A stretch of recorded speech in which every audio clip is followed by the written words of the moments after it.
Thôi đừng quay mà. Tôi đâu có đưa ai coi đâu, tôi chỉ quay cho mấy nhỏ thôi chứ bộ. Kìa.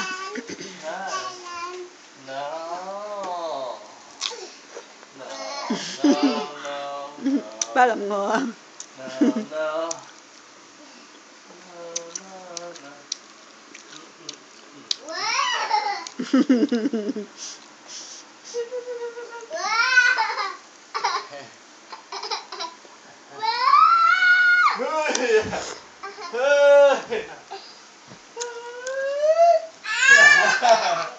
Té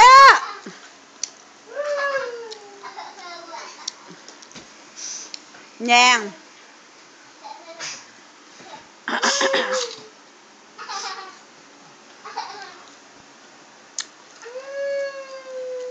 Té đó, xuống đất rồi.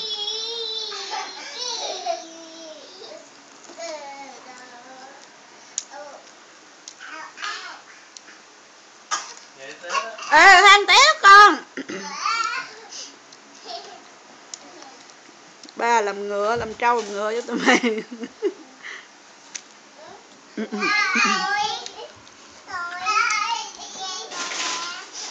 Kìa, nhà ngồi nè, hai kia con ngồi kìa, kìa.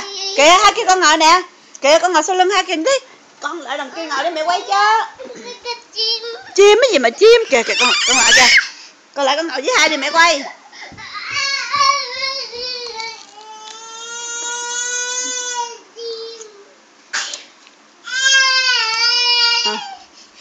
Kìa, lên ngồi sau lưng hai đi mẹ quay cho. Ê.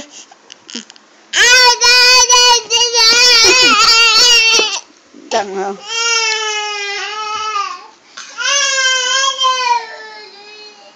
Nó khóc rồi Thanh. Thanh ngồi sau lưng em á Thanh. Rồi cởi.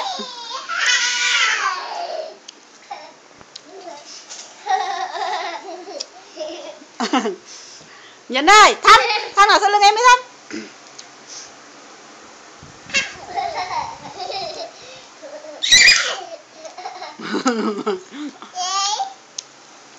Con ngựa.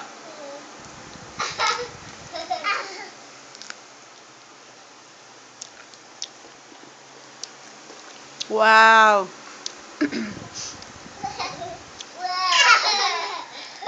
Ba đâu?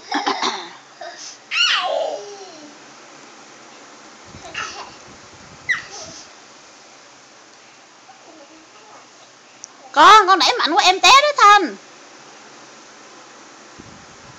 Đó đi. Ra chơi với con kìa. Thanh đẩy mạnh của em té con.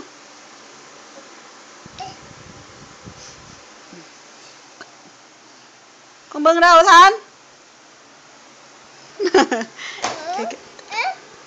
Bưng đâu hả?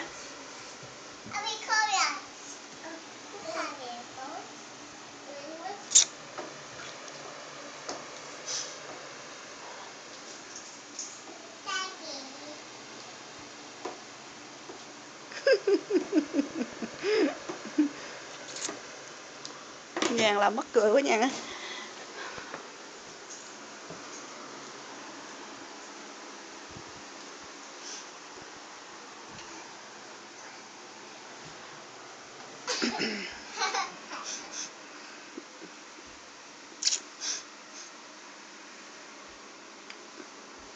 Té đó con ơi.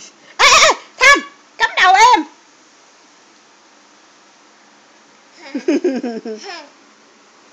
Chị hai đẩy con cắm đầu vợ chứ con cười à.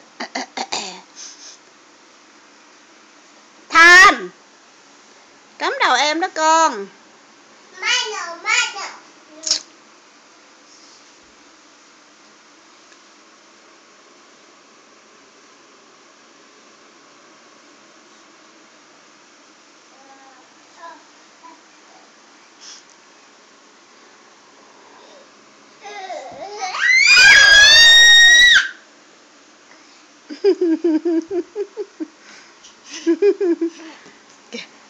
Thanh ôm ngựa đâu Thanh? Ngựa bằng kim nó ôm nó đi nhiều. Thanh giống lực sĩ quá ta.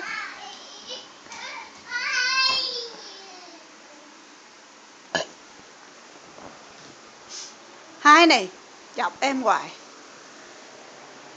Thấy bàn thờ của mẹ đẹp không?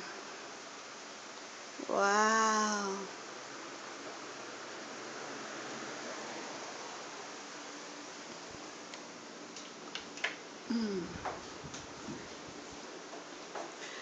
Con làm trầy cái gạch hết đó Thanh.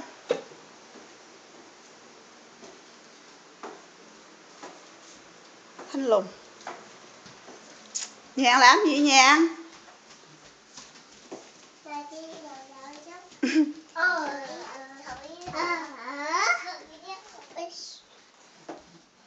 Ông kia vô đây làm gì đó? Hả? Đọc hết ngoài kia. Vô tới này, ba mày cái trán. Cái trán bóng giống như cái sân bạch. Có cảm nghĩ gì không? Sắp chết rồi có. Lời trăn trối cuối cùng của một người Việt Nam đầu tiên ngồi nước Mỹ. Việt Nam tôi đâu? Chú ơi. Việt Nam tôi đâu? Quay xích xuống chú.